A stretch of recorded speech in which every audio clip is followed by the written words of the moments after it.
నాలుగు రాత్రులు దీవెన పండుగలను ఏర్పాటు చేసుకోవడానికి ప్రభు కృపనిచ్చారు. మీ అందరికీ తెలుసు, మన పరిచర్య విషయంలో అనేకమైన గమ్మత్తులు, ఆశ్చర్య కార్యాలు ప్రభు చేస్తూ ఉంటారు. ఆయన మనల్ని పరీక్షిస్తాడు, ప్రేమిస్తున్నాడు. కృప చూపించేది ఆయనే, పరీక్షించేది ఆయనే, ప్రతిఫలం ఇచ్చేది ఆయనే, సమస్త కార్యములు జరిగించేవాడు ఆయన ఒక్కడే. ప్రేమ కలిగిన దేవుడు మనల్ని కొంత పరీక్షించాడు. ఆ మీటింగ్లకు ముందు చుట్టుపక్కల వర్షాలు పడడం, వాతావరణం అంతా అననుకూలంగా ఉండడం, ఇంకా మీటింగ్లు జరిగేటప్పుడు కూడా చుట్టుపక్కల కొన్ని గ్రామాలలో వర్షాలు పడ్డాయనే మాట కూడా మాకు వినపడింది. కానీ మనం ఏర్పాటు చేసుకున్న గ్రౌండ్లో మాత్రం ఎలాంటి వ్యతిరేకతలు కలగకుండా దేవుడు సమస్తాన్ని స్వాధీనపరుచుకున్నాడు. ఎందరో విశ్వాసుల ప్రార్థన, ఎందరో మోకాళ్ళ ప్రార్థన, మనలో ఉన్న అనేక మంది కన్నీటి ప్రార్థన, మనలో ఉన్న అనేక మంది ఉపవాస ప్రార్థన దేవుడు ఆలకించి ఆ 4 రాత్రులు కూడా మహిమకరంగా దేవుడు జరిగించాడు. కృతజ్ఞత కలిగి త్వరగా ఈ యొక్క కూడికను ఏర్పాటు చేయాలని ఉద్దేశించాం. మీకు తెలుసు, ఆ మీటింగ్లో అయిన అనంతరం మే మొదటి వారంలోనే నేను విదేశాలకు వెళ్ళడం, అక్కడ కొన్ని దినాలు దేవుని పరిచర్యలో వాడబడి మరలా రావటం, ఆ తర్వాత డాడీ చెన్నై వెళ్ళారు. తిరిగి వచ్చిన తర్వాత మేము ఉద్దేశించి అందరం కలిసి ఈ యొక్క కూడికను జరిగించాలని ప్రార్థన చేసి ఈ 12వ తారీఖున ఇలాగున మనమందరము సిద్ధపరచుకొని ఈ ప్రార్థనలో కూడుకోవడానికి ప్రభు సహాయం చేశారు. 48 రోజులు వ్యవధిలో ఈ కూడికను ఏర్పాటు చేసుకుని కృతజ్ఞత కలిగి మన నిస్సీ కల్వరి విశ్వాసులు, సేవకులు దేవుడు చేసిన దానిని మనము కృతజ్ఞతతో ఆయనను స్తుతించే వారమని మనమందరము ఈరోజు ఈ స్తుతి బలిపీఠాన్ని ఈ మందిరములో ఏర్పాటు చేసుకున్నాం. ఈ కృతజ్ఞత ప్రార్థనకి కూడి వచ్చినటువంటి మీ అందరికీ కూడా దైవ సేవకునిగా నా హృదయపూర్వకమైన కృతజ్ఞతలు తెలియపరుస్తున్న అందరికీ వందనాలు. దేవుడు మిమ్మల్ని అందరినీ ఆశీర్వదించునుగాక. ఈరోజు కూడా కొన్ని వాతావరణం మార్పు చూసాం. సాయంకాలం 2 రోజుల నుండి కూడా వర్షాలు పడుతున్నాయి. ప్రార్థన విషయంలో దేవుడు కాస్త మనకి వెసులుబాటును కల్పించాడు. ఇది వర్షాలు పడే సమయం కనుక వ్యతిరేకంగా మనం ఉండే ప్రయత్నం మనం చేయొద్దు, దేవునికి అప్పగించుకుందాం. దేవుడు మనకి సమయం ఇచ్చాడు కనుక ఈ కొద్ది సమయాన్ని మనం సద్వినియోగపరుచుకుని తర్వాత మీ అందరి కొరకు ప్రేమ విందు ఏర్పాటు చేయబడింది. చక్కగా రుచికరంగా చాలా మంచిగా మీకు వెరైటీస్తో ఫుడ్ ఏర్పాటు చేసాం. ఆ లవ్ ఫీస్ట్లో మీరందరూ కూడా పాల్గొని దేవుని మహిమపరచాలని ప్రేమతో మీకు తెలియపరుస్తున్నాను. దేవునికి స్తోత్రం. ఈ దీవెన పండుగల విషయంలో మా మినిస్ట్రీ పక్షాన ఉన్న ఇతర సంఘ విశ్వాసులకు, ఇతర పరిచర్య చేసినటువంటి ప్రతి ఒక్కరికి కూడా ప్రత్యేకమైనటువంటి వందనాలు తెలియపరుస్తున్నాను. దేవుడు మిమ్మలను, మీ కుటుంబాలను బహుబలంగా ప్రభు ఆశీర్వదించి ఆయన నామ ఘనత కొరకు మిమ్మల్ని దేవుడు రానున్న దినాల్లో బలమైన పాత్రలుగా ఆయన వాడుకొనుగాక. ఆమేన్. మనమందరము దేవుని చిత్తములో ఉన్నటువంటి వారం, దేవుని ఏర్పాటులో ఉన్నటువంటి వారం. మన ఉద్దేశాలు ఏమీ గొప్పవి కాదు, మన తలంపులు ఏమీ గొప్పవి కాదు. అల్పులము, అయోగ్యులము, ఆయన సన్నిధిలో నిలిచే భాగ్యాన్ని కూడా కొన్ని సందర్భాల్లో మనం పోగొట్టుకున్నాం. అయినా దేవుని అనాది సంకల్పం, ఆయన ప్రేమ మనల్ని విడిచిపెట్టలేదు. ఆయన నిత్యము మనల్ని ప్రేమిస్తున్నాడు. ఎందుకంటే ఆయన రక్తములో మనల్ని కడిగాడు, శుద్ధి చేశాడు. ఆ తండ్రి మనల్ని ఎన్నడూ చెయ్యి విడిచిపెట్టాడు. ఎన్నడూ మనల్ని కాదు అని చెప్పాడు, ఎన్నడూ నాకు వద్దు అని అన్నాడు, ఎన్నడూ మనకి దూరంగా ఉండాలని ఆశపడడు. ఇంకా చెప్పాలంటే మనమే దూరంగా వెళ్తున్న మనకి దగ్గరగా వచ్చే దేవుడు మనం ఆరాధన చేస్తున్న మన ప్రభువైన యేసుక్రీస్తు వారు. దేవునికి స్తోత్రం. సందర్భానికి ఉద్దేశించినటువంటి ఒక వాక్యాన్ని మనం చదువుకొని మనము ప్రార్థన చేసుకుందాం. ఒక చిన్న వాక్యాన్ని మీకు చూపిస్తాను. మనందరికీ బాగా పరిచయం ఉన్న వాక్యము, కంఠస్థ వాక్యము. సండే స్కూల్ పిల్లలు కానీ ప్రతి క్రైస్తవుడి నోట ఈ మాటలు చాలాసార్లు ఉచ్చరించబడ్డాయి. మనకేమి కొత్తగా మాట్లాడే మాట ఏం కాదు. ఇంకా చెప్పాలంటే నేను కొంచెం మొదటి మాట చెప్పాను అనుకోండి, మిగిలిన మాటలన్నీ మీరు చెప్పేస్తారు. అంత పరిచయం ఉన్నటువంటి వాక్యం అది.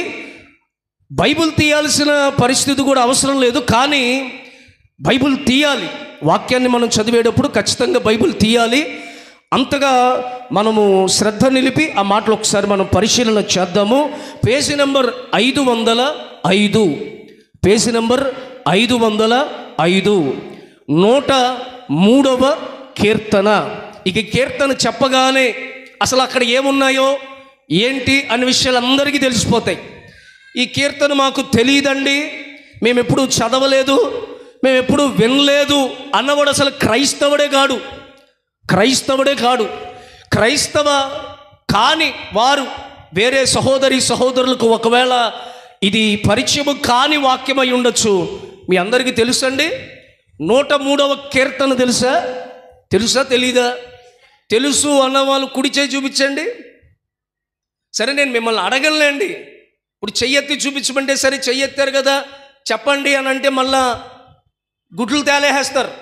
కనుక అలాంటి ప్రయత్నం ఏం చేయను, మనం చదువుకుందాము. దావీదు రచించినటువంటి కీర్తన 103వ కీర్తన మొదటి 2 వచనాలు. ఇప్పుడు మీరు కూడా చదవండి, మీరు కూడా అందరూ చదవండి చక్కగా. నా ప్రాణమా యెహోవాను సన్నుతించుము. చదవాలి, అందరూ చదవాలి. పురుషులు చదవట్లా. నా ప్రాణమా యెహోవాను సన్నుతించుము, ఆయన చేసిన ఉపకారములలో దేనిని మరువకము. మీరు చదవలేదు కదా, రెండోసారి చదివిస్తా. రెండోసారి చదవకపోతే మూడోసారి చదివిస్తా. ఇక్కడే ఎన్నిసార్లు తిరుగుదామా, ముందుకు వెళదామా అనేది మీరు మాట్లాడి వాక్యాన్ని నాకు ప్రతిస్పందించే దాన్ని బట్టి ఉంటుంది. ఓకేనా? 103వ కీర్తన మొదటి నుండి 2 వచనాలు మళ్ళా చదువుతున్నారు. పురుషుల దగ్గర నుండి నాకు స్వరం వినపడలా, నాకు మీ స్వరం వినపడలా. అందుకు మీ క్షేమం కొరకు, మీ లాభం కొరకు, మీ దీవెన కొరకు మరొక మార చదువుదాం.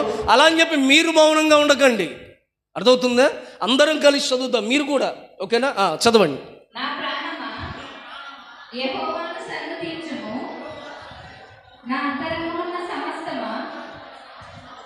ఆయన పరిశుద్ధ నామమును సన్నుతించుము. నా ప్రాణమా యెహోవాను సన్నుతించుము. ఆయన చేసిన ఉపకారములో దేనిని మరువకుము. గట్టిగా ఆమేన్ చెప్దామా? ఇంకాస్త గట్టిగా. ఇది భక్తుని యొక్క అనుభవం. తన జీవితంలో జరిగినటువంటి అనేకమైన మేళ్ళను బట్టి, కృపను బట్టి, ఉపకారములు బట్టి, పొందిన ఆశీర్వాదాలు బట్టి దావీదు ఈ కీర్తన రాశారు. ఇది కృతజ్ఞత కూడిక. పెళ్లిలో చెప్పాల్సిన వాక్యము పెళ్లిలో ఉంటుంది. పెళ్లిలోకి వెళ్ళి యెహోవా ఇచ్చెను, యెహోవాయే తీసుకొనును, దేవునికే మహిమ అని వివాహంలో వాక్యం చెప్పలేం. సమాధి కార్యక్రమం దగ్గర నరుడు ఒంటరిగా పుట్టుట మంచిది కాదు, అందుకు సాటి అయినా అని చెప్పి ఇద్దరిని పంపించండి అని అక్కడ చెప్పలేము. కొన్ని వాక్యాలు ముడిపెట్టబడి ఉంటాయి, సందర్భానికి సంబంధించిన వాక్యాలు ఉంటాయి. అలా బైబిల్ని కానీ ఆ సందర్భానికి సంబంధించి మనం చదువుకుంటున్నప్పుడు ఆ మాటలు చాలా రుచిగా ఉంటాయి, ఆ మాటలు చాలా వేడిగా ఉంటాయి. వేడిగా వడ్డించబడే ఆహారం ఇది. Praise the Lord. బయట కూడా వేడిగా ఆహారం ఉంది, వాతావరణం చల్లగా ఉంది. వాక్యం అనే మంటతో మండించబడి వేడి వేడి ఆహారాన్ని భుజించండి. దేవునికి స్తోత్రం. 2 చేతులెత్తి చెప్పండి. దేవుని ప్రజలారా, ఇక్కడ దావీదు తన కీర్తనలో, ఇది అందరికీ పరిచయం ఉన్న మాటే, కానీ కొంచెం మనిషి ఆశతో వాక్యం వింటున్నాడు అనుకోండి, ఒక కొత్త విషయాన్ని పరిశుద్ధాత్మ దేవుడు మనకి వినిపిస్తాడు. ఈ ఆశకి ఆత్మ తోడైందనుకోండి, ఇంకొన్ని కొత్త విషయాలు దేవుడు నేర్పిస్తాడు. ఒక వాక్యము 100 ప్రసంగాలు తీయచ్చు ఆశ ఉంటే. ఈ ఆశకి పరిశుద్ధాత్మ తోడయిందనుకోండి, ఒక వాక్యములో నుండి 1000 ప్రసంగాలు తీయచ్చు. చదివేది ఒకే వాక్యం, కానీ వినే విషయములో కొత్తదనాన్ని దేవుడు మనకి బోధిస్తాడు. అది ఆయన వల్ల మాత్రమే సాధ్యం, పరిశుద్ధాత్మ వలనే సాధ్యం అది. అందుకే ఆయన ఆత్మను మనము ఆహ్వానించాలి, ఆయన ఆత్మ నడిపింపుకి మనము అప్పగించుకోవాలి. Praise the lord. ఇలా దేవుని ఆత్మని, పరిశుద్ధాత్మ మా మధ్యలోనికి రండి అని ఆరాధనలో ఆయన్ని మనం ఆహ్వానించాము. దావీదు వలె నాట్యమాడాము, ఆశపడి ఆత్మను కోరుకున్నాము. మన ఆశను తీర్చే దేవుడు గగనాకాశములను చీల్చుకుని ఈ పిప్పరలో నిస్సీ కల్వరి మందిరములో పరిశుద్ధాత్మ దేవుడు దిగి వచ్చాడు. ఆత్మదేవుడు సంచరిస్తున్నాడు, పరిశుద్ధాత్ముడే మీతో బోధిస్తున్నాడు. ఆయనకే మహిమ కలుగునుగాక. మేము ఈరోజు ఈ కూడికను ఏర్పాటు చేసుకున్నప్పుడే ఒక సమయాన్ని పెట్టుకున్నాం. ఓ సమయాన్ని పెట్టుకుని ఆ సమయానికల్లా ముగించాలి అని ఉద్దేశించాం. తప్పనిసరిగా నేను ఆ సమయానికే ముగిస్తాను. ఆ సమయం ఏంటో మీకు చెప్పాను అనుకోండి, మాటి మాటికి దానంకు చూస్తూ ఉంటారు. కనుక ఖచ్చితంగా ఇంకా కొంచెం తక్కువ సమయంలోనే, అనుకున్న దానికంటే ఇంకా కొంచెం తక్కువ సమయంలోనే ముగించే ప్రయత్నం చేస్తాను. ఇది మంచి వాతావరణము. ఆమెను చెప్పండి. ఇది మంచి వాతావరణం. ఏది మంచి వాతావరణం? బయట చల్లగా ఉందే, అది కాదు మంచి వాతావరణం. మంచి వాతావరణం ఏంటంటే సమయానికి ముగించుకోవటం మంచి వాతావరణము. Praise the Lord. సబ్జెక్ట్ ఏదైనా, పర్పస్ ఏదైనా, మీటింగ్ ఏదైనా, కూడిక ఏదైనా సందర్భము చక్కగా వివరించి సమయానికి దాన్ని కుదించి ముగిస్తే ఆ కూడిక మహిమకరంగా ఉంటుంది. ఇంగ్లీష్లో ఒక మాట వస్తుంది, అది బ్యూటిఫుల్గా ఉంటుంది. ఎలా ఉంటుంది? బ్యూటిఫుల్గా ఉంటుంది, అంటే అందంగా ఉంటుంది. ఆ కూడిక అందాన్ని కలిగిస్తుంది. దేవునికి స్తోత్రం. అలా మనము కూడా అందంగా, బ్యూటిఫుల్గా ఈ మీటింగ్ని ముగించుకుందాం. నా ప్రాణమా యెహోవాను సన్నుతించుమని దావీదు ఎవరితోనో చెప్పట్లా. నన్ను చూడండి, ఇక నేను కొన్ని మాటలు అలా చెప్పుకుంటూ వెళ్తాను, చక్కగా వినండి. దావీదు పక్కనున్న వాళ్ళతోనూ, ఇంట్లో ఉన్న వాళ్ళతోనూ, వీధిలో ఉన్న వాళ్ళతోనూ, తన రాజ్యములో ఉన్న వాళ్ళతోనూ ఈ మాట దావీదు చెప్పట్లా. దావీదు ఎవరితో చెప్తున్నాడు? నా ప్రాణమా. కూర్చోమ్మా, కూర్చోరా బాబు, కాసేపు కూర్చో, నువ్వు దీవించబడతావు. చక్కగా నీకు స్కూల్ స్టార్ట్ అయినాయి కదా, స్కూలు ప్రయాణం అంతా దేవుడు కృపనిచ్చి నడిపిస్తాడు నేను. ఆమెను చెప్పు. రైట్, దేవునికి స్తోత్రం. ఏం చెప్తున్నా? ఎవరితో చెప్తున్నాడు దావీదు? ఎవరితో చెప్తున్నాడు? హిమ్సెల్ఫ్, తనతో చెప్పుకుంటున్నాడు. నా ప్రాణమా, నా ప్రాణమా యెహోవాను, నా ప్రాణమా ఆయన చేసిన ఉపకారముల్లో దేనిని మరవద్దు. స్తోత్రం. ప్రాణం అంటుంది, ప్రాణంతో మాట్లాడాడు కదా, అప్పుడు ప్రాణం అంటుంది దావీదుతో, నీకు ఉపకారం చేసిన వ్యక్తులు ఇంకా చాలామంది ఉన్నారు కదా. నీ భార్య నీకు ఉపకారం చేసింది, నీ భార్య నీకు వండి పెడుతుంది, నీకు కావాల్సినన్ని చేసి పెడుతుంది. నీ రాజ్యములో ఉన్న వాళ్ళందరూ నీకు క్షేమాన్ని కలిగిస్తున్నారు. నీ కుటుంబం ఉంది, నీ కుటుంబము మేలు చేసిందని చెప్పలేదు. కట్టుకున్న భార్య మేలు చేసిందని చెప్పలేదు. కడుపును పుట్టిన పిల్లలు మేలు చేశారని చెప్పట్ల. ప్రాణము దావీదుతో మాట్లాడుతుంది. దేవునికి స్తోత్రం. మీరు కూడా మీ లోన ఉన్న మనస్సాక్షితో మీరు మాట్లాడితే ఆ మనస్సాక్షి మీకు ప్రత్యుత్తరాన్ని ఇస్తుంది. ఆ మనస్సాక్షికే నేను పెట్టిన పేరు దైవస్వరము. మనలో ఉన్న మనస్సాక్షి, ఉదాహరణకి దొంగతనం చేసేవాడికి లోన ఒక స్వరం వినపడితే ఏమనంటే, చెయ్యకరా, ఈరోజు నువ్వు ఇట్లా చేసి సంపాదించింది రేపొద్దున నీకు అది ఆశీర్వాదం కాదు, అది నీ పిల్లలకి మంచిది కాదు అని మనస్సాక్షి చెప్పుద్ది. అంటే మనస్సాక్షి ఈజ్ ఈక్వల్ టు దేవుని స్వరము. మనందరితో దేవుడు మాట్లాడుతాడు. విచిత్రం ఏంటో తెలుసా? మనం మోకాళ్ళు వేసి అయ్యా నాతో మాట్లాడు నాతో మాట్లాడు అని మనం అడుగుతాం. మనలోనే దేవుని స్వరం ఉంది, మనలోనే దైవ స్వరము దేవుడు ఆల్రెడీ ప్రతి మనిషికి దానిలో ఇమిడి ఉండేటట్లు దేవుడు చేశాడు. తప్పు చేసేటప్పుడు ఆ స్వరం మాట్లాడుతుంది. నువ్వు చెడు మార్గంలో నడిపించబడేటప్పుడు ఆ స్వరం నిన్ను గద్దిస్తుంది. దావీదుతో తన ప్రాణం మాట్లాడుతుంది. ఏమనంటే, నీకు ఇంకెవ్వరూ మేలు చేయలేదంటే, చేశారు కానీ ఆశించే మేలు చేశారు, స్వార్థంతో కూడిన మేలు చేశారు. ఏదైనా మేలు చేశాడు నిస్వార్థంగా చేశాడంటే ఆయన యెహోవా ఒక్కడే, యేసయ్య ఒక్కడే నిస్వార్థుడు, యేసయ్య ఒక్కడే పరిశుద్ధుడు, యేసయ్య ఒక్కడే సహకారుడు, యేసయ్య ఒక్కడే అన్ని విషయాల్లో సహకరించగలిగిన వాడు, అన్నిటినీ చెయ్యగలిగిన వాడు, అన్నిటినీ ఇవ్వగలిగిన వాడు, ఏది దాచుకోక గుప్పెట్లు తెరిచి దీవించగలిగిన వాడు యేసు ఒక్కడే. స్తోత్రం. మన దగ్గర ధనమున్నా, బలమున్నా, తెలివున్నా, జ్ఞానమున్నా మనము దీవించబడాలంటే ఆయన మనకి మేలు చేసి ఉండాలి. అలా మేలు చేశాడు కనుకే ఈరోజు మనం అందరం ఇక్కడ సమకూర్చబడి మేలు చేసిన దేవునికి కృతజ్ఞతతో ఈ కూడికని ఏర్పాటు చేసుకుని దేవుని స్తుతిస్తున్నాము, దేవుని మహిమపరుస్తున్నాం. Praise the lord. తన ప్రాణముతో ఈ మాటలు చెప్పుకుంటూ ఎట్లాంటి ఆశీర్వాదాలు అతడు అనుభవించాడో కూడా 3వ వాక్యము, 4వ వాక్యము, 5వ వాక్యంలో రాసుంది. 3 మాటలు అక్కడ రాసున్నాయి. మొదటి మాట, ఆయన నీ దోషములు అన్నిటినీ క్షమించువాడు, నీ సంకటములు అన్నిటినీ కుదుర్చువాడు.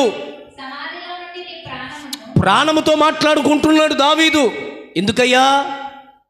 ఆయన ఏ ఉపకారం చేశాడు? యెహోవా దేవుడు నీకు ఏ మేలు చేశాడు? ఇంతగా ఉప్పొంగిపోతున్నావు, ఇంతగా ఆనందిస్తున్నావు. ఏమంటే మీరు ఆనందిస్తున్నారా? మీకు ఆనందం ఉందా? నాకైతే ఏం కనపట్లా. మీకు 1 కోటి రూపాయలు ఇచ్చినా మీకు ఆనందం రాదు. ఎందుకు? మీకు 2 కోట్లు కావాలి. అప్పుడు 2 కోట్ల మీదకి మనసు వెళ్తుంది. దేవునికి స్తోత్రం. క్రైస్తవుడు ఈరోజు కలిగి ఉన్న సుఖాన్ని బట్టి సంతోషపడట్లా, పక్కనున్న వాళ్ళని చూసి మత్సరపడుతున్నాడు. దేవునికి స్తోత్రం. నిస్సీ కల్వరీ మినిస్ట్రీలో ఏ చిన్న మేలు జరిగినా మనము నిండు మనసుతో, ఏది అర్ధ మనసు కాదు, కొద్దిగా కాదు, నిండు మనసుతో దేవుణ్ణి కృతజ్ఞతలతో ఆయన నామాన్ని మహిమపరుస్తాం. ఇది దేవుడు మన నరనరాల్లో పెట్టిన కృతజ్ఞత అనే భావం. దీన్ని ఎవ్వడూ తీసివేయలేడు, ఇది ఎవడు దొంగలించలేడు. ప్రాణం పోయే క్షణం వరకు కూడా ఆయన్ను స్తుతిస్తూనే ఉంటాం. ఎందుకంటే ఈ విలువైన సేవ దేవుడిచ్చింది, ఈ విలువైన ఘనత దేవుడిచ్చింది, ఈ విలువైన ఆత్మల సంపద దేవుడిచ్చింది, ఈ విలువైన సంఘ స్థాపనలు దేవుడు వలన కలిగింది, ఈ విలువైన కూడికలు దేవుని వలన కలిగింది, విలువైన దీవెన పండుగలు దేవుని వలన కలిగింది. సమస్త మహిమ ఘనత కీర్తి ప్రభావములు యుగ యుగములు యెహోవా దేవునికే చెల్లునుగాక. ఆయన హెచ్చాలి, మేము తగ్గాలి. ఆయన ఆకాశమంత హెచ్చుగా హెచ్చించబడాలి, మేమందరము ఆయన పాదాల మట్టుగా తగ్గించబడాలి. Praise the lord. ఎందుకయ్యా దావీదు ఇంత ఆనందం నీకు?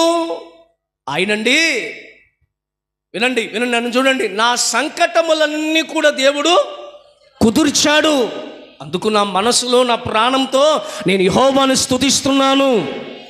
దేవుడు ఎవరు అంటే సంకటములు కుదిర్చేవాడు, సంకటములు అంటే వ్యాధులు, రోగాలు, సమస్యలు, శరీరములో బలహీనతలు, మానసిక ఇబ్బందులు, ఏమండి శారీరక ఇబ్బందులు, వీటిని దేవుడు ఏం చేస్తాడంట?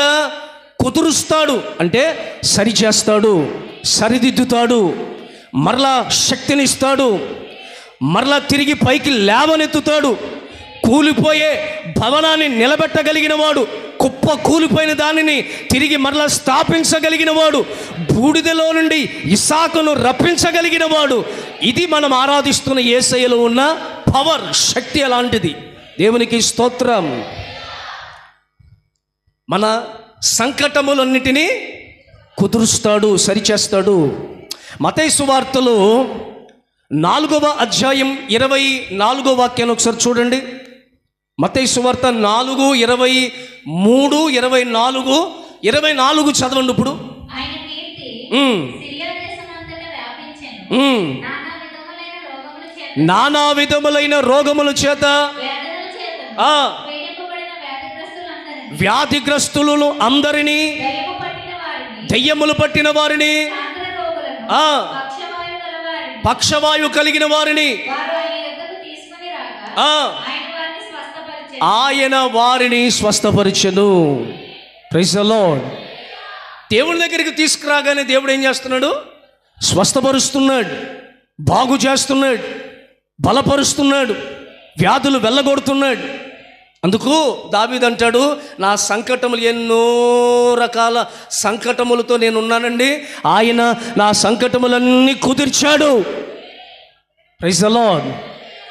అందుకు నా దేవుణ్ణి సన్నుతిస్తున్నాను, ఆయన నామాన్ని స్తుతిస్తున్నాను, ఆయన ఉపకారములను దేనిని కూడా మర్చిపోట్ల. ఇక్కడ కూర్చున్న, ఇక్కడ వాక్యం వింటున్న మీలో కూడా అనేక మంది రకరకాల వ్యాధులు, రకరకాల బలహీనతలు, రకరకాల సమస్యలతో వచ్చిన వాళ్ళే. మన వ్యాధులు, మన బలహీనతలన్నీ దేవుడు ఏం చేశాడు? కుదిర్చాడు. బలహీన పరిస్థితులు, ముందుకు సాగలేని పరిస్థితులు, మాత్రలు మింగుతూ రోజులు గడిపే పరిస్థితిని దేవుడు మార్చాడు, పరిస్థితిని మెరుగు చేశాడు, నూతన పరిచాడు, బలపరిచాడు. ఆ దేవుణ్ణి మనం ఏం చేయాలి? కృతజ్ఞతలు చెప్పాలి. మనం ఏం చెప్తామంటే మైక్ తీసుకొని చర్చిలో చెప్తాం, ఇంకంతే. జీవితంలో మన ప్రాణంతో మనము పెనవేసుకుని మన ప్రాణాన్ని ప్రతి సందర్భంలో, మన మనస్సాక్షిని ప్రతి సందర్భంలో, దేవుడిచ్చిన ఆరోగ్యం ఇది, దేవుడిచ్చిన స్వస్థత ఇది, దేవుడిచ్చిన బలము, ఈ బలము, ఈ ఆరోగ్యంతో నువ్వు దేవుని మందిరంలో కనపడాలి. కానీ ఆదివారం మందిరం మానేసి నువ్వు వ్యాపారానికి, ఉద్యోగానికి వెళ్ళిపోతే ఎలా? మనస్సాక్షి నీతో మాట్లాడుతున్నప్పుడు నువ్వు సరి చేసుకోవాలి. దేవునికి స్తోత్రం. 10 మంది కుష్ఠరోగులు దేవుని దగ్గరికి వచ్చారు. దేవుని దగ్గరికి వచ్చి, అయ్యా మా ఇంటికి దూరంగా ఉన్నాం, మా పిల్లలకి దూరంగా ఉన్నాం, మా బ్రతుకులో ఈ రోత జీవితంలోంచి మాకు విడుదల కావాలి, ఈ యొక్క శాపకరమైన జీవితంలోంచి మాకు విడుదల కావాలని దేవుని దగ్గరికి వచ్చారు. ప్రభు ప్రార్థన చేసి మీరు వెళ్ళండి అని ప్రభు చెప్పారు. 10 మంది కూడా వెళుతున్నారు. ఒక 3 విషయాలు మీకు జ్ఞాపకం చేస్తాను. 3 వీలు చెప్తాను. ఎన్ని? 3 వీలు చెప్తాను. తెలుగు అక్షరాలు వి. ఈ 3 వీలు మన జీవితంలో ఉంటే ఖచ్చితంగా మనం వెళ్ళే ప్రతి మార్గం కూడా ఆశీర్వాదకరంగా దేవుడు చేస్తాడు. ఈ థ్యాంక్స్ గివింగ్ మీటింగ్లో ఈ 3 వీలు ఏంటి అనేది నేర్చుకోండి మీరు. అవసరం ఇది. ఎప్పుడైనా అవకాశం ఉంటే దాన్ని సంపూర్ణంగా ధ్యానం చేద్దాం. ఇప్పుడు సమయం లేదు కాబట్టి అవి మాట వరుసగా అలా పైపైన మీకు చెప్తా. 10 మంది కుష్ఠరోగుల్ని దేవుడు వెళ్ళమని చెప్పాడు. ఏం చెప్పాడు? వెళ్ళమని చెప్పాడు. వెళ్ళమని చెప్పగానే వారు యాజకులకి కనబరుచుకోవడానికో లేక ఆయన చెప్పిన మాట ప్రకారంగా వెళ్ళటం మొదలుపెట్టారు. అంటే మాట వినటం అంటే విధేయతను చూపారు. దేవునికి స్తోత్రం. ఏం చూపారు? దేవుడు వెళ్ళండి అనగానే ఏంటంటే బాగు చేయమని, స్వస్థపరచమనంటే వెళ్ళమంటావేంటయ్యా అన్నారా? నిస్సీ కల్వరి సంఘ విశ్వాసులైన, సంఘబద్ధులైన మీరందరూ ఈ మొదటి వీలో పరిపూర్ణులు కావాలి. ఈ మొదటి వీలో సంపూర్ణులు కావాలి. ఇది దేవుని సంకల్పం, దేవుని చిత్తం. మనము 10 మంది ఉన్నామా, 10,000 మంది ఉన్నామా అనేది ముఖ్యం కాదు. ఈ ఉన్న వారందరూ కూడా విధేయత కలిగిన వారా కాదా? దేవుని కనుదృష్టి వాళ్ళని వెతుకుతుంది.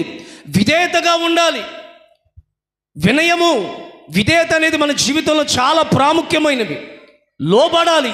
సేవకులు చెప్పే మాట, తండ్రి చెప్పే మాట, తల్లి చెప్పే మాట, ఏమండి మీ నాయకులు, రక్షణ బాప్తిసం ఇచ్చిన ఆత్మీయ తండ్రి చెప్పే మాట, వ్యవస్థాపకులు చెప్పే మాట, మిమ్మల్ని ఆ రోజు ఆ ఆదివారం నడిపిస్తున్న ఆ దైవజనులు చెప్పే మాట మీరు విధేయత చూపాలి. అలా విధేయత ఉన్న చోటే మన ఆశీర్వాదాలు ప్రారంభమవుతాయి. క్రైస్తవులు మీరు ఒక్కసారి మీ మనస్సాక్షిని అడగండి, ఎందుకు ఆశీర్వాదాలు రావట్లేదంటే విధేయత లేకపోవటం వల్లే. వినరు, మాట వినరండి. రండి అంటే ఎందుకు రావాలి, ఉండండి అంటే ఎందుకు ఉండాలి, వినండి అంటే ఎందుకు వినాలి, పాడండి అంటే ఎందుకు పాడాలి. చూడండి, కొంతమంది మైక్ ఇచ్చి పాడండి అని అనుకోండి, నేను పాడను అంటారు. ఎందుకు పాడంటే పాడను అంతే అంటారు. వీళ్ళకి ఏం లేదు, చెప్పాలి, ఏం లేదు. నీ దగ్గర టాలెంట్ ఉంటే సరిపోదు, ఒబీడియన్స్ ఉండాలి. మన టాలెంట్ దేవుడు 10 times బ్లెస్సింగ్గా మార్చాలంటే దానిలో ఒక విత్తనం వెయ్యి, అదే ఒబీడియన్స్, విధేయత అనే విత్తనం వెయ్యి. నీ టాలెంట్ ఒకటే అయినా సరే దాన్ని 10ంతలుగా దేవుడు చేస్తాడు. దేవుడు 5 విత్తనాలు ఇచ్చి 5 తలాంతులు ఇచ్చాడా? 5 తలాంతులు ఇచ్చి దీన్ని మీరు ఏం చేయండి, అభివృద్ధి పరచండి, దేవుని రాజ్య వ్యాప్తి కొరకు దీన్ని విస్తరింప చేయండి అంటే 5 10 చేశాడు, 2 4 చేశాడు. 1 వాడు ఏం చేశాడు ఓవర్ తెలివితేటలు కొంతమందికి. ఏం చేశాడు, భూమిలో పాతి మళ్ళా అంటాడు, నువ్వు విత్తందానికి కోసేవాడువని, నువ్వు అన్యాయస్తుడువని నేను ఎరుగుదును. ఎవరిని? డైరెక్ట్ ప్రిన్సిపాల్ని అంటున్నాడు. ఎవడు ఈ స్టూడెంట్, వీడు కనీసం 10th కూడా పాస్ అవ్వలేదు. వీడు ప్రిన్సిపాల్ అంటాడు. కొంతమంది చూడండి, అసలు ఆత్మీయతలో మొదటి తరగతిలో తెలియని వాళ్ళు సేవకుల దగ్గరికి వచ్చి, పాస్టర్ గారు రండి, ఏంటండి మీరు ఎలా చేస్తున్నారు మాకు అంటే, మీరు కాదు కొంతమంది. దేవునికి స్తోత్రం. మొదటి మెట్టు ఏముండాలి? 10 మంది కుష్ఠరోగులు బాగుపడలేదా? బాగుపడ్డారు. ఓకే, వాళ్ళు స్వస్థత పొందడానికి, ఆ క్షేమాన్ని పొందడానికి, ఆ లాభాన్ని పొందడానికి మొదటి మెట్టు విధేయత. వెళ్ళండి అంటేనే వెళ్ళారు. 2వది, వెళుతున్న వారిలో అవిశ్వాసము లేదు ఎవరికి, అందరిలో విశ్వాసం ఉంది. 2వి విశ్వాసము అనండి. ప్రయాణం చేస్తున్న ఈ ఆత్మీయ ప్రయాణములో మనందరికీ విశ్వాసం ఉండాలి. మన ఎదురుగుండా వాతావరణం మార్పుగా కనబడిన మనలో విశ్వాసము తగ్గకూడదు. వర్షమే పడుతున్న మనలో విశ్వాసము తగ్గకూడదు. శ్రమలే పొంగి పొర్లుతున్న మనలో విశ్వాసం తగ్గకూడదు. ఎదురుగుండా ఎర్ర సముద్రమున్న అడుగు ముందుకు వెయ్యాలే కానీ వెనక్కి పారిపోయే భయస్థులుగా మనం ఉండకూడదు. ఎందుకంటే మన దేవుడు యూదా స్తుతి గోత్రపు సింహం. ఆయన బిడ్డలమైన మనమందరము సింహపు పిల్లలుగా ఉండాలి. ధైర్యముగా అడుగులు వెయ్యాలి. దేవునికి స్తోత్రం. ఓడిపోతావు అని 1000 మంది కంఠమెత్తి నిన్ను ఎగతాళి చేసినా సరే, విశ్వమును స్థాపించిన వాడు, విశ్వములో శూన్యములో సృష్టిని స్థాపించిన వాడు మన పక్షాన ఉన్నాడు. విశ్వమంతా ఒక పక్షాన ఉన్న విశ్వాన్ని స్థాపించిన విజయశీలుడు యేసు ఒక్కడు మన పక్షాన ఉంటే చాలు. Praise the Lord. చాలామంది పిప్పర్లో కానీ పరిసర ప్రాంతాల్లో కానీ నిస్సీ కల్వరి సంఘం పరిస్థితి అయిపోయింది, వాళ్ళ సేవకుల పరిస్థితులు అయిపోయినాయి, వాళ్ళ విశ్వాసుల పరిస్థితులు అయిపోయినాయి. ఇలాంటి మాటలు వినపడినా, ఎలాంటి పరిస్థితులు కనబడినా, ఎక్కడ దైవజనులముగా మేము వెనక్కి అడుగు వెయ్యలేదు. దేవుడు ఈ మినిస్ట్రీని స్థాపించాడు, మనుషుల మీద మేము ఆధారపడలేదు. దీని పునాది వేసింది యెహోవా దేవుడు. అపోస్తుల మీద ఈ పునాది కట్టబడింది కనుక నడిపించేది దేవుడే, అర్ధరికి చేర్చేది దేవుడే, గమ్యానికి చేర్చేది దేవుడే.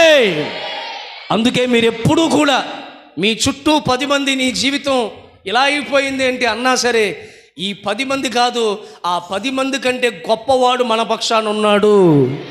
దావీదేమంటాడు, నా కుడి పక్కన ఎడం పక్కన మరి ఏదో పక్కన కొని, ఒక పక్కనేమో 1000 మంది, ఇంకో పక్కనేమో 10,000 మంది పడినా నేను భయపడను. ఎందుకయ్యా, అంతమంది పడిపోతున్నారు కదా, నువ్వు కూడా పడిపోతావు. పడిపోను, ఎందుకంటే ఈ కాళ్ళు బండ మీద నిలబెట్టాడు దేవుడు. నేను నాచు మీద లేదు. ఈ నిస్సీ కల్వరి పరిచర్య నాచు మీద లేదండి, నాచు మీద లేదు. ఇది రాయ మీద నిలబడింది. ఆ బండే ప్రభువైన యేసుక్రీస్తు వారు. స్తోత్రం. నేను మరలా చెప్తాను, ఇదే ఊర్లో మన సంఖ్య కొద్దిగా ఉన్నా పర్వాలేదు, ఈ సంఘాన్ని బండ మీద దేవుడు స్థాపించాడు. ఇది కాలు జారే స్థలం కాదు. ఇది ఎందరినో మనం చూసాం, హేమహేమీలు చూసాం, మహామహా గొప్పోళ్ళు చూసాం. ఏమండి, గొప్ప రాజే గడ్డి మేసినట్లుగా లేఖనంలో లేదా? నెబుకద్నెజర్ జీవిత చరిత్ర చూస్తే ఎక్కిన స్థానాలు ఎవరు ఎక్కలేనంత అందన స్థానానికి ఎక్కాడు, ఎవడూ పడలేనంత అగాధ పాతాళములోనికి పడగొట్టబడ్డాడు. దేవునికి స్తోత్రం. మనము హెచ్చించబడ్డామనుకో కాలు జారుద్ది. అదే దేవుణ్ణి హెచ్చిస్తున్నామనుకో కాలును దేవుడు చక్కగా నిలబెట్టి మంచిగా మహిమలోనికి చేరుస్తాడు. మహామహిమ కలిగిన ఆ సింహాసనంలో కూర్చుండబెడతాడు దేవుడు. దేవునికి స్తోత్రం. మీ పిల్లల గురించి, మీ గురించి, మీ ఆర్థిక స్థితి గురించి, మీ ఆరోగ్య పరిస్థితుల గురించి ఎవ్వడు ఎన్ని మాటలు మాట్లాడుకున్నా పర్వాలేదు, నీ పక్షాన దేవుడు ఉన్నాడు. గట్టిగా ఆమేన్ చెప్పండి. దేవుడు మా పక్షాన ఉన్నాడు. ఈ మినిస్ట్రీ పక్షాన దేవుడు ఉన్నాడు. దేవునికి స్తోత్రం. ఎంత మహిమకరంగా దేవుడు జరిగించాడు. మూడవది, వీళ్ళ విశ్వాసములో వెళుతూనే వీళ్ళు ఏం పొందుకున్నారంటే స్వస్థత పొందుకున్నారు. 10 మంది శుద్ధులయ్యారు, 10 మంది ఆరోగ్యం పొందుకున్నారు. ఈ 10 మంది చేసిన 2 ప్రాముఖ్యమైన విషయాలు. 1 విధేయత చూపారు, 2 విశ్వాసంతో నడిచారు, 3 స్వస్థత పొందారు. ఆ స్వస్థతే విజయము. వాళ్ళకి స్వస్థత అనేది విజయం. నీకు పరీక్షలో విజయం, ఉద్యోగం అనే విజయం, ఆర్థికంగా ఎదగటం అనే విజయం, ఇల్లు కట్టుకోవడం అనే విజయం, ఏమండి బలపరచబడడం అనే విజయం, వివాహము జరగడం అనే విజయం, పిల్లలు పుట్టడం అనే విజయం, ఇలాంటి రకరకాల అనేకమైన సకల విజయాలు కూడా దేవుడు మనకి అనుగ్రహించునుగాక. దేవుని బిడ్డలారా, ఈ విజయాన్ని పొందిన 10 మందిలో నేను ఇప్పుడు చెప్పాలనుకున్న మాట వినండి. ఒక్కడు మాత్రం వెనక్కి తిరిగి విజయమిచ్చిన, ఏమండి విధేయత నేర్పిన, విశ్వాసాన్ని రేపొందించిన, ఆ విజయమిచ్చిన ఆ విజయశీలుడైన యేసు వైపుకి అడుగులు వేశాడు. వాడే కృతజ్ఞత కలిగిన వాడు. Praise the lord. హల్లెలూయా. ఈ వచ్చినవాడు ఎవరో తెలుసా? ఈ వచ్చినవాడు సమరయుడు. ఎవరండి? మొత్తం ఎంతమంది బాగుపడ్డారు? 10 మంది. వచ్చింది ఎవరు? ఎంతమంది? ఒక్కడు. ఇంకా మిగిలిపోయింది ఎంతమంది? 9 మంది. ఇప్పుడు నేను చెప్పాలనుకున్న వాక్యం ఏంటంటే, 9లో ఉంటావా, 1లో ఉంటావా? తీర్మానం తీసుకోండి. చక్కగా మంచిగా మీకు ఇచ్చే ప్రతిదీ పదార్థాలు ఏమేమి రకరకాల వండుంటారు కదా, అన్ని దేవునికి స్తోత్రం. అన్నీ ఒక ముద్ద కలపండి. ఇది వద్దు నాకు, ముక్క చూస్తే మురిసిపోయి, ములక్కాడ చూస్తే మదన పడి ఇలాంటివి పడకండి. ఏ ఉంటాయి అన్నీ నేను నేర్చుకున్నవి చెప్తున్నా మీకు. ఈ మధ్యకాలంలో మీరు ఇంటికి వచ్చినా, ఎక్కడ ఫోన్ చేసినా పచ్చడి మొదలుకొని, పెరుగు ఒక్కొక్కసారి వేసుకోవట్లేదులేండి చెప్పాలి, ఎందుకంటే రాత్రుల పూట జలుబు చేస్తాను, అది ఆపుతున్నా. మిగతా ప్రతీది కూడా వేయండి, కొంచెం ఇదేయండి, ఇదేయండి, ఇదేయండి అని అన్నీ వేయించుకుని కొంచెం కొంచెమైనా తింటున్నా. దేవునికి స్తోత్రం. ఎందుకంటే వాళ్ళు దైవజనులు మా ఇంటికి వచ్చారు. వాళ్ళకి మేము చేసినది 10 రకాలు చేస్తే, 10, 5 ఎన్నో రకాలు చేస్తే ఏదో ఒకటైనా నచ్చకపోదా అని పని చేస్తారు. అది ఉద్దేశం. అందుకు మనం అన్నీ తిన్నాం అనుకోండి, అప్పుడు ఆహా నేను చేసినవి అన్నీ అన్నకి నచ్చినాయి అనమాట అని ఆనందపడిపోతారు. అది కారం ఉందనో ఉప్పు తక్కువైనా ఎక్కువైనా ఏదైనా సరే తినటం నేర్చుకోండి, అరిగించడం దేవుడు చూసుకుంటాడు. దేవునికి స్తోత్రం. దేవుని మందిరంలో తిన్నది ఏది మనకి హాని కలిగించదండి. మంచి ఆరోగ్యం ఇస్తుంది, బలాన్ని ఇస్తుంది. ఇంకా చెప్పాలంటే ఏలియా 40 రోజులు పరిగెత్తడానికి ఇచ్చిన శక్తి ఉంది చూసారా, ఆ పరలోకంలో నుండి దేవదూతలు పంపించి కాల్చిన అప్పాలు పంపించి ఆహారం పెట్టి నడిపించాడే, ఆ అప్పాలు ఎక్కడో కాదు, మందిరంలో దేవుడు పెట్టాడు. ఆ దేవదూతలు ఎవరో కాదు, పరిచర్య చేసేవాళ్ళే. దేవునికి స్తోత్రం. దేవుని బిడ్డలారా, 9లో ఉంటే నువ్వు స్వస్థత పొందుతావు, ఆరోగ్యంగా ఉంటావు. ఈ నిస్సీ కల్వరి సంఘం పిప్పర్లో స్థాపించబడినప్పటి నుండి ఇక్కడికి వచ్చి బాగుపడిన వాళ్ళు ఆ 9 సంఖ్యలో చాలామంది ఉన్నారు. 9 కాదు, 90 కాదు, ఎంతైనా వేసుకోవచ్చు, అంతమంది బాగుపడ్డారు. కానీ ఆ 1లో ఉన్న వాళ్ళే మీరందరూ కూడా. మీరందరూ ఆ 1లో ఉన్నారు. కొట్టండి గట్టిగా, కొట్టుకోండి, మీకు మీరే కొట్టండి గట్టిగా. Praise the lord. 9 మందితో ఉండటం కంటే, అర్థమవుతుందండి, 9 మందితో ఉండటం కంటే ఒక్కనిగా ఉండైనా దేవునికి సమీపంగా ఉంటే చాలు. అట్టి కృప దేవుడు మనందరికీ అనుగ్రహించునుగాక. అయిపోలా. అక్కడ 4వ వాక్యంలో ఇంకో మాట ఉంది. ఏముంది? నా ప్రాణమును ఆయన సమాధిలో నుండి ఆయన విమోచించుచున్నాడు. మన ప్రాణాన్ని దేవుడు విమోచించాడు. మన ప్రాణాన్ని విమోచించాడు. పేతురు అంటాడు పత్రికలో 1వ అధ్యాయం 18వ అధ్యాయం, తర్వాత చదువుకోండి అమ్మా, తర్వాత చదువుకోండి. అక్కడ రాస్తాడు, మన పితరుల పారంపర్య ఆచార ప్రకారంగా ఉండొద్దు. వాళ్ళ సాంప్రదాయాలని చెప్పి కొబ్బరికాయ కొట్టాలని చెప్పి ఇదిగో ఇలా అనుకోవాలి, లైట్ ఎత్తే దండం పెట్టుకోవాలి, డబ్బులు పడితే ఇలా అనుకోవాలి, ఇంటి ముందు ముగ్గేయాలి, కల్లాపు వేయాలి, అవన్నీ పితరులు చెప్పారు. అవన్నీ తెలియని విషయాలు వాళ్ళకన్నీ. దానితో మనం విమోచించబడలా.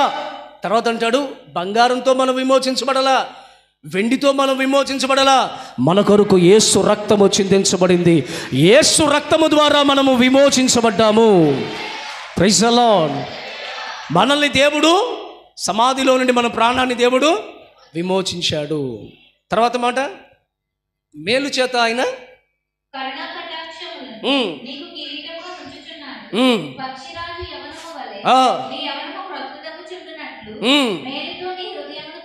మేలుతో మన హృదయాలను దేవుడు తృప్తిపరచునుగాక.